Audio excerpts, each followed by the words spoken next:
Hi all. അപ്പം കഴിഞ്ഞ ദിവസമൊക്കെ നമ്മുടെ ഇവിടെയൊക്കെ അതിശക്തമായ മഴയായിരുന്നു കേട്ടോ. തുടർച്ചയായി ഒരു 5 മണിക്കൂർ നല്ല ശക്തമായ മഴ പെയ്തപ്പം തന്നെ ഇവിടെ അടുത്തുള്ള എല്ലാ പ്രദേശങ്ങളിലൊക്കെ വെള്ളമൊക്കെ കയറുകയൊക്കെ ചെയ്തിരുന്നു. ഒത്തിരി കൃഷി നാശനഷ്ടങ്ങളൊക്കെ ഉണ്ടാവുകയും ചെയ്തു കേട്ടോ. അപ്പം ഇന്ന് നമ്മൾ പറമ്പിൽ ഇറങ്ങി നോക്കിയപ്പോൾ നമ്മുടെ കൈത്തോട് കാര്യങ്ങളെല്ലാം ഇതുപോലെ ഓരോ വാഴപ്പിണ്ടിയും അതുപോലെ തന്നെ കല്ലൊക്കെ വന്ന് കൈത്തോട് ബ്ലോക്കായി നിൽക്കുമായിരുന്നു. അപ്പോൾ ഇന്ന് നമ്മുടെ പരിപാടി എന്ന് പറഞ്ഞാൽ അതൊന്ന് ക്ലീൻ ചെയ്ത് വിടുകയെന്നായിരുന്നേ.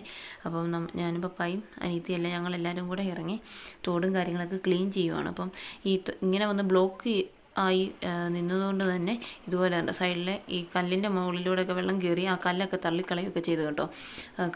തോടിൻ്റെ ഈ ഇരുവശങ്ങളും അങ്ങനെ തള്ളിക്കളയുകയൊക്കെ ചെയ്യുന്നിട്ട് ഏലത്തിലോട്ട് വെള്ളം കയറി അപ്പം അത്യാവശ്യം നല്ല രീതിയിൽ മണ്ണൊക്കെ ഒലിപ്പിച്ചുകൊണ്ട് പോവുകയൊക്കെ ചെയ്തു. അപ്പം അതൊക്കെ ഞങ്ങൾ ഒന്ന് അതിൻ്റെ കൈവരികളെല്ലാം ഒന്ന് കെട്ടി ആദ്യം ഒന്ന് വൃത്തിയാക്കുമായിരുന്നു.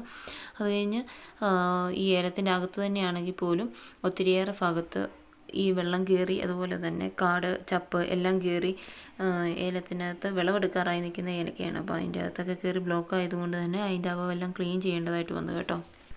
എവിടെ നിന്നാണ് ഇത്രമാത്രം കല്ല് വന്നതെന്നൊന്നും മനസ്സിലാവുന്നില്ല കേട്ടോ. അപ്പോൾ അത്യാവശ്യം നല്ല രീതിയിലുള്ള കല്ലുകൾ അത്യാവശ്യം മുഴുത്തതും അതുപോലെ തന്നെ ചെറിയ കല്ലുകളൊക്കെ ഒത്തിരിയേറെ നമ്മുടെ തോട്ടിൽ വന്നിട്ടുണ്ടായിരുന്നു. അപ്പോൾ അതൊക്കെ വെച്ച് ഞങ്ങൾ ഒരു വിധത്തിൽ കയ്യാലൊന്ന് ഒരു വിധം സെറ്റപ്പാക്കി വെച്ചിട്ടുണ്ട്. അപ്പം ഇതുകൊണ്ടോ ഏലത്തിനകത്ത് ഇതുപോലെ കട്ടിക്ക് ചെളിയും അതുപോലെ തന്നെ ചപ്പും എല്ലാം കിടക്കുവാണ്. ഇതുപോലെ മണ്ണ് വെള്ളം കയറി ഒഴുകിയതുകൊണ്ട് തന്നെ ഏലത്തിൻ്റെ വേരൊക്കെ നല്ല രീതിയിൽ തെളിഞ്ഞിരിക്കുന്നതാണ് കേട്ടോ കാണുന്നത്.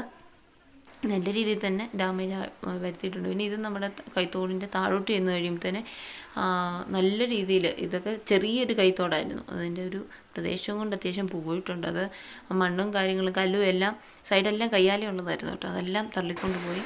അപ്പോൾ അതെല്ലാം അതിൻ്റെ അങ്ങേ ഭാഗത്തായിട്ട് കൂടിക്കിടപ്പുണ്ട് കേട്ടോ. ഇതുകൊണ്ട് ഇവിടെയൊക്കെ നല്ല ആഴമാണ്. അതുകൊണ്ട് നമുക്ക് അവിടുത്തെ വാഴപ്പിണ്ടി കാര്യങ്ങളൊന്നും എടുത്ത് കളയാനായിട്ട് പറ്റിയില്ല കേട്ടോ. അത്യാവശ്യം നല്ല ഒഴുക്കുമുണ്ട്. നമ്മുടെ വ്യൂസ് ഇതിനകത്ത് കാണുന്ന പോലെയല്ല, പക്ഷെ നല്ല രീതിയിൽ ഒഴുക്കുണ്ട്, ആഴമുണ്ട് ഇവിടെയൊക്കെ. അപ്പോൾ അതുകൊണ്ട് തന്നെ നമ്മൾ അവിടെ ഇറങ്ങിയില്ല കേട്ടോ.